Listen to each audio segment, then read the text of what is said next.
everybody, and welcome back to my channel on this Tuesday morning, afternoon or evening across the world where you may be at. And today this is a video for the professionals that I work with in my local hometown to celebrate my 7-year anniversary on YouTube. So let's get into it.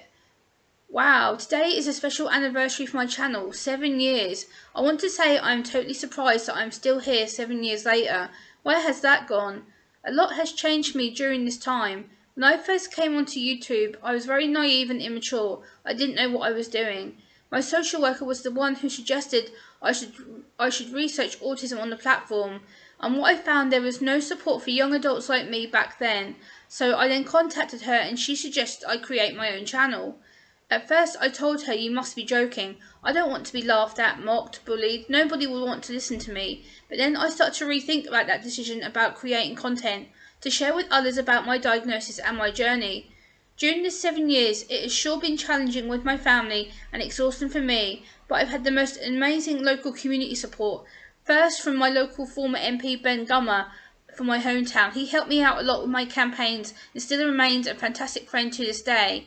I even attended his local garden party, which was amazing, and campaigned with him on his stall in my local town. I also want to thank the local BBC Radio Suffolk media, John Wright and Mark Murphy from BBC Suffolk, for having me as their friend and supporting me, including interviewing me about my story and supporting my local autism awareness campaigning work and being my friends, including treating me to a yummy hot chocolate. I couldn't do this without you. I also want to thank my amazing local talented friend Andy Otley, who is a local Elvis tribute in the local area. Andy Otley has known me over 6 years now. I met him during one of the darkest, toughest times of my life when my Auntie June was diagnosed with terminal cancer, and sadly she passed away soon after. But for her celebration of life, we saw Andy, and then we became very good friends and family. He brings back all the happy times I had with my Auntie June before she sadly got ill. I also enjoy dressing up for his gigs, which I regularly attend, which makes me very happy. Andy, during one of his breaks recently on one of his concerts, he got me on stage with him and told everybody what I do for the local community. It got me emotional in a good way. I was totally overwhelmed and everybody stood up for me and clapped. This made me feel like the only special woman in the room, and he's very important to me, and I really appreciate what you do for me, Andy. This hasn't gone unnoticed from me, and I really appreciate all the support and friendship you give me over these past 6-7 years. I also need to thank the East Town Pirates, which are a local indie pirate band in my local hometown. These consist of Captain Ricky, Captain Seamus, Captain Kev, Captain John and Raina, who have known me now for over 6 years and are active supporters of my local work in the local area. I love seeing them live when I can to attend their concerts. They are my family and I will always support them. Thank you, Ricky, for taking a chance on me and getting to know me and understand me for who I am.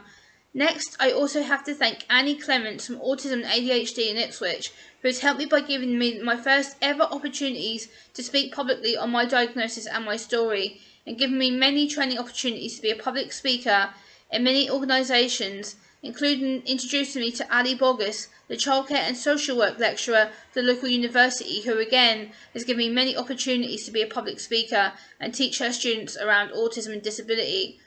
I also need to thank Sue Bridges from the NSFT. Sue Bridges used to be the Learning Disability and Autism Specialist Nurse for the local area. Sue has known me not just professionally but as a friend for 8 past years, and I couldn't do this without her. Sue again has given me many opportunities over the years to educate professionals, also doing volunteer work with her.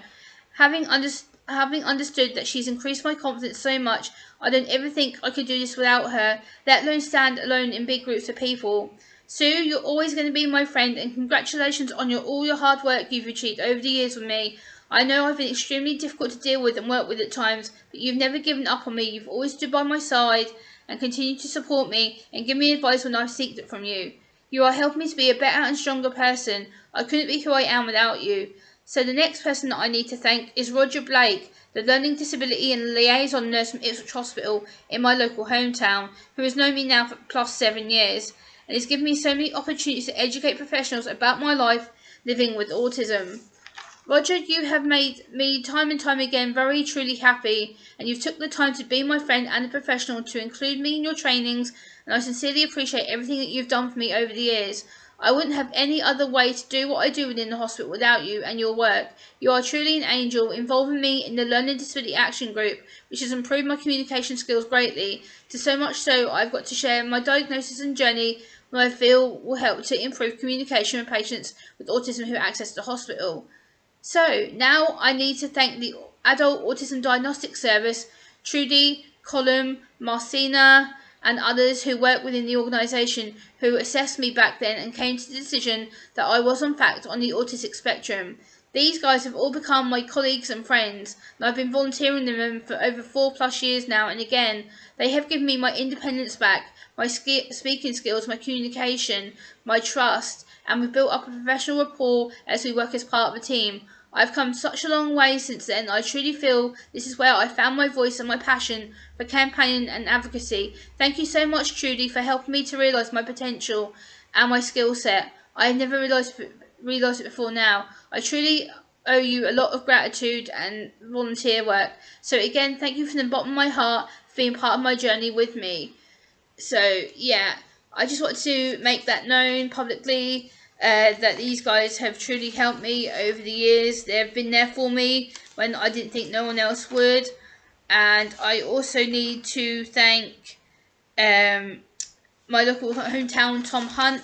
Tom Hunt is the local Conservative MP for Ipswich. He has done a lot of amazing work with me. I've had 2 video calls with him so far and plan to have another. And I just can't do my work without all these guys who have had my back constantly. They've been there to support me. They've really stuck through me when I've had some really difficult times in my communication. When I felt like walking away, they've not let me give up. They've always had my back. So yeah, please like, comment, share and subscribe. Write down in the comments below your thank yous to these guys. They do deserve a lot more praise and public acknowledgement. And I will link their social media links down below in the video description. Until next time guys, thanks for watching. Bye!